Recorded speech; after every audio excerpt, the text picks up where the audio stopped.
Napansin ko mga boss na may tumutulong langis dito sa Pajero ko, and upon closer look, kulay pula siya. Hindi lang masyadong kita sa video, pero kulay pula yung tumutulong langis. So dito sa ating Pajero mga bossing, ang kulay pulang langis lang naman dito is una, the power steering fluid, and also yung ating transmission fluid. So syempre ang transmission, kung fluid niya yon, dapat banda ron. So dito sa unahan, power steering fluid ang tumutulo na yan. So yan yung kailangan nating palitan. Check natin mga boss kung saan nanggagaling yung kanyang leak.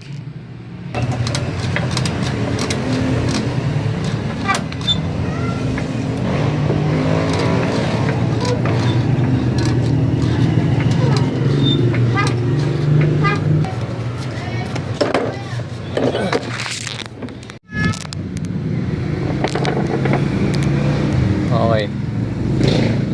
So dito pa lang nakita ko na kaagad. Ito, kulay pula, 'di ba?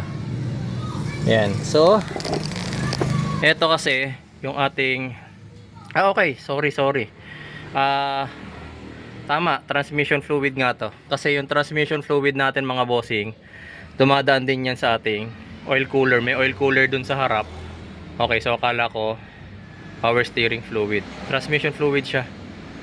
Okay. So dalawa yung tumutulo.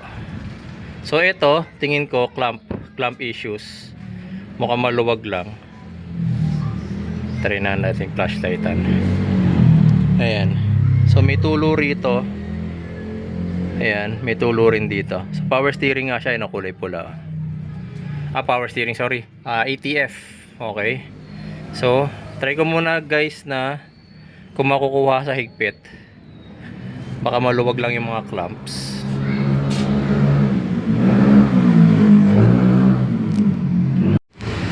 So una natin higpitan yung isa.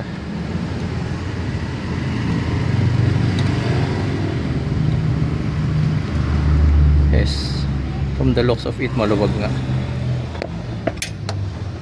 Maluwag nga yung clamp. Yan.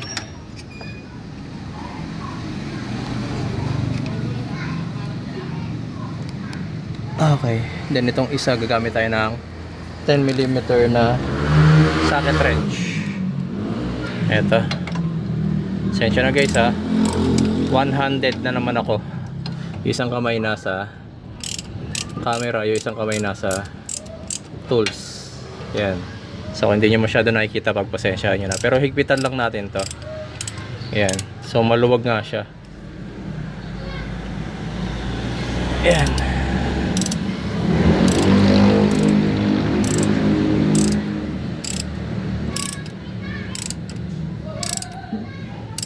Huwag masyado mahigpit, kaya kung mapapansin nyo dito ako humahawak para yung tension, yung higpit, hindi masyado. Kasi pag dito tayo sa dulo humawak, mahihigpitan natin na sobra yan. Yan. Yan. Okay. So maluwag-luwag nga yung ating hose clamp. Tapos ngayon, kailangan natin ng basahan.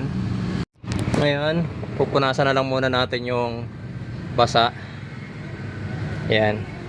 Tuyuin muna nating maigi.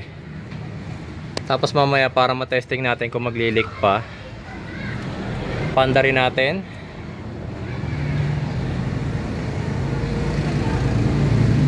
Yan. Kailangan tuyong-tuyo para wala tayong makitang tulo. Yan. Pwede na siguro yan. Okay.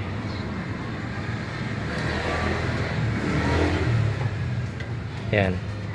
Tapos paandarin lang natin ng ilang minuto para malaman natin kung meron tutulo pa dun sa mismong hose. Eto guys, so ilang minuto na rin na umaandar yung aking Pajero. Nasa 75 or 76 degrees Celsius na siya. Normal operating temperature na yan. Silipin na natin kung meron pang leak.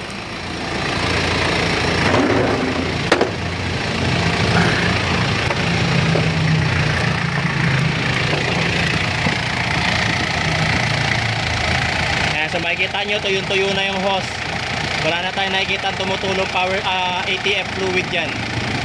Okay, so ganun lang mga bossing. Kapag may konting leak kayo nakikita sa sasakyan nyo, tingnan nyo muna, baka minor lang at kayang-kaya nyo nang i-DIY mga boss. Okay, so maraming salamat po sa inyong panonood.